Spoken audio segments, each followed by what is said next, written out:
آج میرے خیال میں جو آئینی اور قانونی بات ہے وہی ہونی چاہیے، اور اس کے لیے سب سے زیادہ مناسب ہے کہ اٹارنی جنرل صاحب کیونکہ اس کیس میں موجود تھے اور فیصلہ بھی سنا انہوں نے اندر بیٹھ کے، تو اٹارنی جنرل صاحب اگر رائے دیں تو پھر میں آپ کے سوالات کے لیے حاضر۔ دیکھیں جی، بڑی ایکسپیڈیشس پروسیڈنگ ہوئی، کارروائی ہوئی، آپ سب لوگ فالو کر رہے ہیں۔ ہم نے اپریشیٹ کیا، ہم نے پورا تعاون بھی کیا، کسی وکیل نے کوئی ٹائم نہیں مانگا، کوئی ڈیٹ نہیں مانگی، جس طرح فاضل عدالت نے چاہا پروسیڈنگ چلی آپ کے سامنے پرسوں 2 بجے سے لے کر 6 بجے تک، اور کل صبح 9:30 سے لے کر پھر 6 بجے تک۔ ہم appreciate the hard work put in by all the parties, اور فاضل عدالت کا بھی اس اہم موضوع پر جو انہوں نے اتنا ٹائم دیا۔ فیکٹس جو آبویسلی سب کے سامنے ہیں، کیس شروع ہوا تھا 9 ممبر بینچ سے، اینڈ وہ پروگیٹو ہے آنریبل چیف جسٹس صاحب کا، انہوں نے 9 ممبر بینچ بنایا، پھر کچھ اور معاملات ہوئے تو ایونچولی 5 ممبر بینچ جب بنا منڈے کو ہمیں پتہ چلا، تو اس میں 2 فاضل جو جج صاحبان ہیں، جسٹس یحییٰ آفریدی صاحب اور جسٹس اطہر من اللہ صاحب، انہوں نے دراصل 23 فروری کو ہی اپنے تحریری نوٹ میں ان دونوں پٹیشنز کو ڈسمس کر دیا، اور باقی جو 9 ممبران نے واپس میٹر بھیجا to the honourable chief justice, تو 5 ممبر بینچ بنا۔ اب آج جو فیصلہ آیا ہے اس میں جو 5 ممبر بینچ میں 3 جج صاحبان، آنریبل چیف جسٹس آنریبل منیب اختر صاحب اینڈ آنریبل محمد علی مظہر صاحب، انہوں نے ایک فیصلے کو دیا اور انہوں نے سائن کیا۔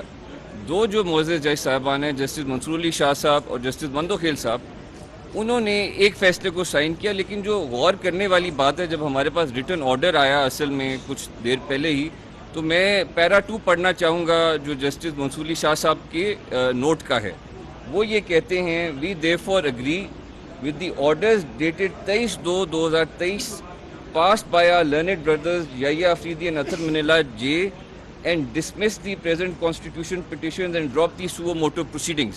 یہ بات ویسے عدالت میں بھی جب چیف جسٹس نے آرڈر پڑھا تھا تو سنائی گئی تھی، لیکن جو فٹ نوٹ ہے وہ عدالت میں نہیں پڑھا گیا، وہ میں پڑھنا چاہتا ہوں، اور وہ بڑا معنی خیز ہے۔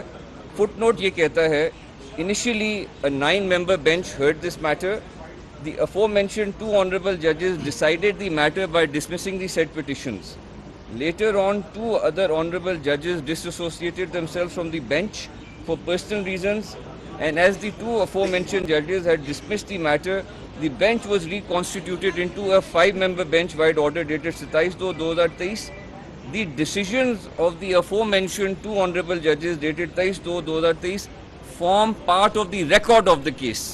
That means کہ اس کیس کے ریکارڈ میں 5 نہیں 7 معزز جج صاحبان کے فیصلے موجود ہیں۔ اس میں سے 2 معزز جج صاحبان نے 23/2 کو ان پٹیشنز کو ڈسمس کیا، آج 2 معزز جج صاحبان نے پھر پٹیشن کو ڈسمس کیا، تو 4 معزز جج صاحبان نے پٹیشن کو ڈسمس کیا، 3 معزز جج صاحبان نے پٹیشن کو مینٹینیبل قرار دیا۔ یہ صورتحال ہے، and this is the situation. اب آگے اس پر جو بھی پروسیڈ ہوتی ہے، ون بائی نہ سر، نہیں 1 by 1، جی نہیں سر، ایسے نہیں، قیوم صدیقی صاحب کے بعد لے لو 1 منٹ۔